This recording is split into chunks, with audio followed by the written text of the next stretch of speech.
नमस्कार, सुमन्स किचनमध्ये आपलं स्वागत आहे। आज आपण नागपंचमी विशेष नैवेद्यासाठी दिंड कसे बनवायचे ते बघणार आहे। आता हे दिंड म्हणजे वेगळी पद्धत आहे आणि पारंपरिक पद्धत आहे, पूर्वापार चालत आलेली पद्धत आहे की हिंदू धर्मामध्ये नागपंचमीच्या दिवशी या दिंडांचा नैवेद्य दाखवला जातो। तर इथे बघा, अर्धा कप डाळ मी 4 ते 5 तासांसाठी भिजवून घेतलेली आहे। स्वच्छ 2 ते 3 पाण्याने धुतली, त्यानंतर भरपूर सारं पाणी घालून भिजवून घेतलेली आहे। आता डाळ छान भिजलेली आहे, तुम्ही इथे बघू शकता। आता ही डाळ आपल्याला कुकरला शिजवून घ्यायची आहे। तर बघा, गॅसवर कुकर ठेवलेला आहे आणि त्यामध्ये आपल्याला ही सर्व डाळ घालून घ्यायची आहे। आता त्यानंतर आपल्याला इथे अर्धा कप डाळीसाठी आपल्याला 1 कप पाणी घालायचं आहे।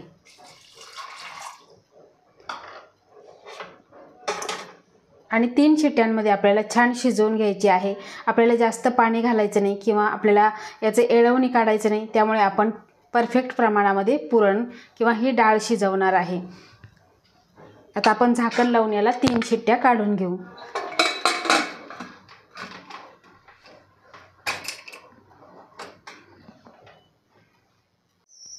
आता दिंड बनवण्यासाठी आपल्याला गव्हाचं पीठ लागणार आहे। तर 1 कप गव्हाचं पीठ घेतलेलं आहे आणि त्यामध्ये आपल्याला चवीनुसार मीठ घालायचं आहे। त्यानंतर आपल्याला 1 चमचा तेल घालायचं, त्यामुळे काय होतं, मऊसूद असे हे तयार होतात। आता हे मिक्स करून घ्यायचं आणि त्यानंतर आपल्याला हे पीठ मळून घ्यायचं आहे। आता पीठ मळताना आपल्याला खूप घट्टही नाही, खूप पातळही नाही, अशा पद्धतीने आपल्याला मळून घ्यायचं आहे। अगदी थोडं थोडं पाणी घालायचं आहे। तर इथे बघा, पीठ छान असं आपलं मळून झालेलं आहे। आता ह्या पिठावर आपण झाकण ठेवून अगदी 10 मिनिटासाठी बाजूला ठेवणार आहे। आता कुकरच्या 3 शिट्ट्या झालेल्या आहे आणि कुकर थंड झालेला आहे। आता आपण बघूया डाळ किती शिजली ते। आता काही वेळेस तुमच्या कुकरवर गॅसवर अवलंबून आहे तुमची डाळ कितपत शिजते। तर तुम्ही इथे बघू शकता, छान अशी डाळ आपली एकदम मऊ शिजलेली आहे।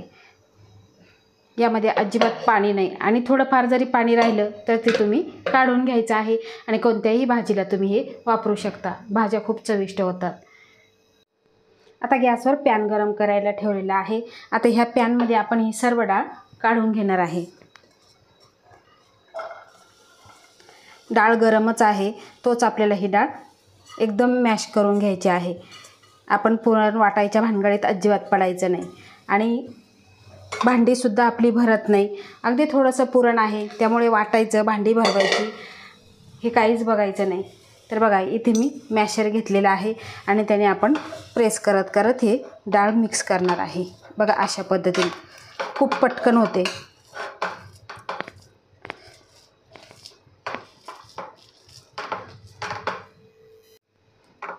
तर बघा, अशा पद्धतीने आपण पूर्ण डाळ ही एकदम घोटून घेतलेली आहे आणि मस्त अशी घोटली गेलेली आहे। आता यामध्ये घालायचं आहे आपल्याला गूळ। आता आपण अर्धा कप डाळ घेतलेली, त्यासाठी आपल्याला अर्धा कपच गूळ घ्यायचा आहे। तर बघा, इथे मी अर्धा कप गूळ एकदम बारीक असा कट करून घेतलेला आहे, तो सुद्धा यामध्ये आपल्याला मिक्स करायचा आहे। गॅसची फ्लेम आपल्याला एकदम लो करायची आहे।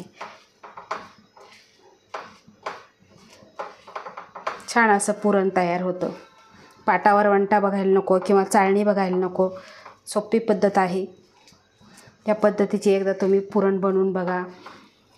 दिंड कसे बनवतात ते सुद्धा तुम्ही या व्हिडिओमध्ये बघून तुम्ही करू शकता। खूप सोपी पद्धत आहे।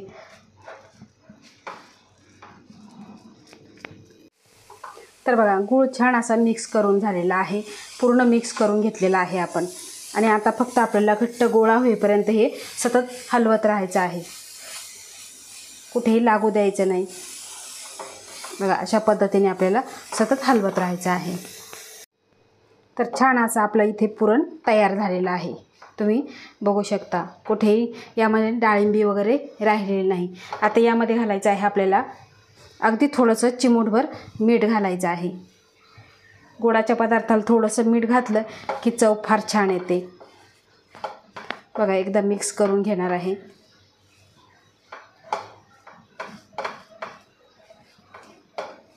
आता यामध्येच घालायचं आहे आपल्याला थोडीशी वेलची पूड,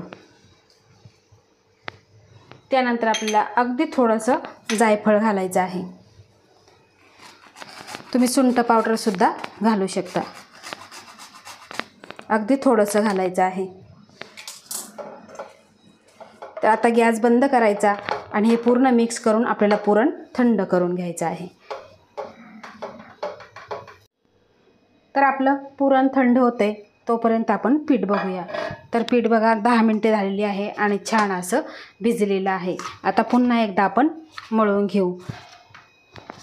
एकदम पहिल्यांदाच रगडून मळलं की आपले ज्या पोळ्या असतात किंवा हे दिंड आहे किंवा कोणती चपाती असो, जेवढं छान रगडून पीठ मळाल तेवढी आपली पोळी चपाती अगदी छान सुंदर फुगते आणि चवीला अप्रतिम लागते. तर बघा एकदम मऊ लुसलुशीत असं पीठ तयार झालेलं आहे. आता आपण दिंड बनवायला सुरुवात करू. तर बघा इथे मी पोळीपाट घेतलेला आहे. आपल्याला किती मोठं करायचा छोटं करायचा त्यानुसार आपल्याला लाटी घ्यायची आहे. तर बघा अशा पद्धतीने मी लाटी घेतलेली आहे.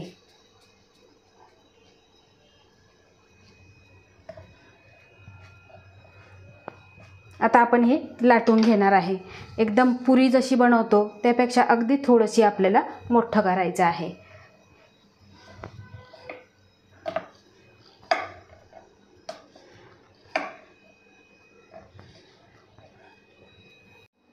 तर बघा अशा पद्धतीने आपल्याला पातळ लाटून घ्यायचं आहे.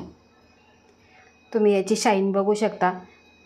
आता लाटताना जर तुम्हाला पिठाची गरज वाटली तर पीठ लावायचं नाही, त्याऐवजी अगदी थोडंसं थेंबर तेल घ्यायचं आणि मग छान असं लाटायचं. आता दिंड एकसारखी होण्यासाठी आपण डब्याचं झाकण घेतलेलं आहे आणि छान असं कट करून घेणार आहे. आता ही साईडच्या कडा आहे त्या आपल्याला काढून टाकायच्या आहे. आता यावरती आपल्याला पुरण घालायचं आहे. बघा अशा पद्धतीने पुरण घ्यायचं आणि लंबा आकार करायचा आहे. बघा अशा पद्धतीने. आता तुम्ही मोठे सुद्धा बनवू शकता. माझ्या सासूबाई तर अशा छोटे छोटे एकदम नाजूक बनवायच्या. तर बघा अशा पद्धतीने आपल्याला ठेवून घ्यायचं आहे. त्यानंतर आपल्याला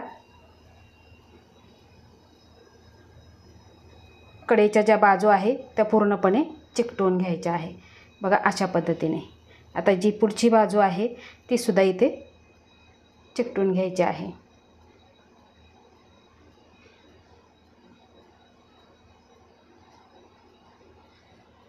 बघा अशा पद्धतीने दिंड आपलं तयार आहे. तर अशा पद्धतीने आपण बाकीचे सुद्धा दिंड बनवून घेऊ. तर बघा अशा पद्धतीने आपण दिंड बनवून घेतलेले आहे आणि तेल लावलेले जी आपली वडी उकडण्याची जी चाळणी असते त्या चाळणीला तेल लावून घेतलं आणि त्यामध्ये ठेवून घेतलेले आहे. आता आपल्याला हे उकडून घ्यायचे आहे, वाफवून घ्यायचे आहे. तर बघा कढईमध्ये 2 ग्लास पाणी उकळायला ठेवलेलं. त्यानंतर यामध्ये आपल्याला इथे ठेवायची आहे ही चाळणी आणि मीडियम गॅस करायचा आणि मीडियम गॅसवरती आपल्याला 12 ते 15 मिनिटासाठी हे वाफवून घ्यायचं आहे. आता यावर आपण झाकण ठेवू. अतिशय छान अशा उकडल्या जातात आणि चवीला तर अप्रतिम लागतात. ह्या दिंड आहेत त्या तुम्ही तुपाबरोबर खाऊ शकता. अतिशय सुंदर लागतात. तर बघा आपण 12 ते 15 मिनिटासाठी वाफवून घेऊ.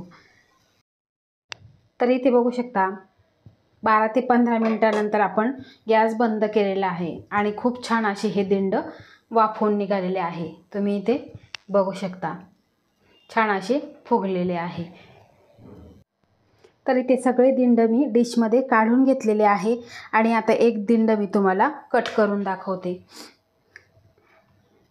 बघा बरोबर मधोमध असं कट करून घ्यायचं आहे आणि तुम्ही इथे बघू शकता पुरणसुद्धा अतिशय सुंदर असं दिसत आहे आणि छान असं दिंड शिजलेलं आहे. तर अशा पद्धतीचे तुम्ही हे दिंड नक्की बनवून बघा, कारण हे दिंड चवीला अप्रतिम लागतात.